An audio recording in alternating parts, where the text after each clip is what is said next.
అలాగే బీసీ కులాలకు సంబంధించి జగన్ 2019లో చెప్పింది 153 కులాలను గుర్తించాం, 139 కులాల తాలూకు కార్పొరేషన్ ఏర్పాటు చేస్తామని చెప్పి 56 కార్పొరేషన్లు ఏర్పాటు చేసి ఈ రోజుకి వాళ్ళకి కావాల్సిన వాటికి ఇవ్వాల్సిన నిధులు ఇవ్వలేదు. కేవలం పొలిటికల్ ఎంప్లాయ్మెంట్ అయింది తప్ప ఏ ఉద్దేశంకి అయితే ఇవ్వబడిందో ఆ ఉద్దేశం నెరవేరలేదు. ఇది కూడా బీసీ కులాల సమూహం మీరు ఆలోచించాలి.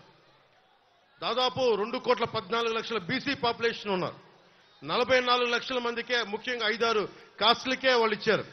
ఇంకా 1,70,00,000 మందికి ఏ పథకాలు అందలేదు. 26,000 మంది బీసీల మీద అక్రమ కేసులు పెంచారు.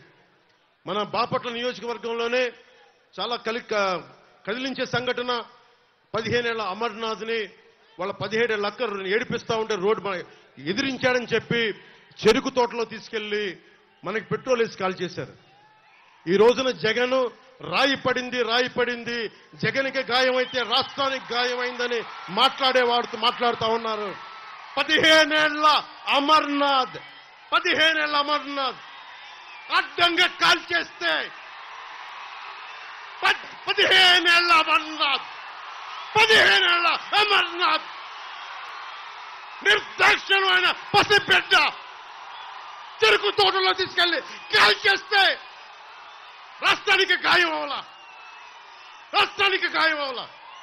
30,000 మంది ఆడపిల్లలు అదృష్టమైతే రాష్ట్రానికి గాయం అవలా. గాయం అయ్యిందట. గాయం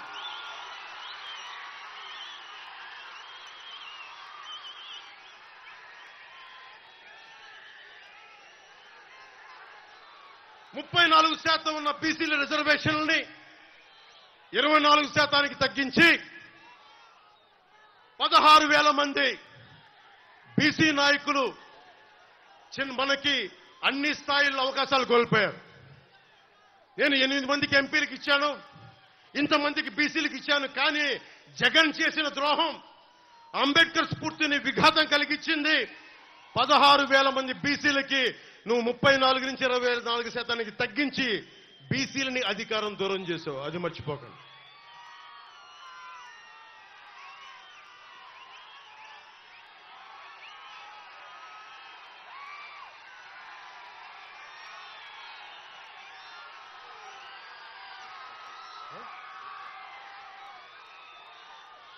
పొద్దున్న చూస్తా ఉన్నా, నిన్న వైఎస్ జగన్కి రాళ్లు ఇసిరారంటే ఎవరు? అదేంటి చిత్రమో పాపం. ఎప్పుడు ఎలక్షన్లు రాగానే ఆయనకి ఏదో ఒక గాయం జరుగుతుంది. కరెక్ట్గా ఎలక్షన్ల ముందే ఎవరో ఒకరు చచ్చిపోవడం లేదా చంపేయడం. అంత హై సెక్యూరిటీ సిఐఎస్ఎఫ్ ఉన్న వైజాగ్ ఎయిర్పోర్ట్లో 2019కి కోడి కత్తితో గాయం చేశారంట అక్కడ. సరే, మనందరం ఏం చేశాం? జనం కూడా ఏంటి కదా, మన తిలక్ గారు చెప్పినట్టుగా, దేవరకొండ బాలగంగాధర్ తిలక్ చెప్పినట్టుగా, కొడవగంటి మనకి కుటుంబరావు గారు చెప్పినట్టుగా, మనందరం మధ్యతరగతి మనుషులు. మనందరికీ ఏంటంటే అధికారం ఉన్నోడు, డబ్బున్నోడు ఏమి చేసినా దానికి ఒక నైతిక భాష్యం ఇస్తాం. పాపం కాకినాడలో ఉండే ఒక మాఫియా డాన్ ఎవరిని కత్తితో పొడిచినా పాపం ఆయన ఏ పరిస్థితుల్లో పొడిచారో పాపనండి, పాపం చంపేశారు. వైఎస్ వివేకానంద రెడ్డి గారిని ఏ పరిస్థితుల్లో పొడిచారో తెలియదండి మాకు. 30,000 మంది ఆడపిల్లలు అదృష్టమయ్యారని పాపం జగన్ గారు ఏం చేస్తారండి పాపం. ఇది సగటు మధ్య తరగతి మనం చేసే తప్పు. ఇది మన హక్కులను మనం తెలుసుకోవట్లేదు. జగన్కి గాయం అయితే రాష్ట్రానికి అయ్యా గాయం.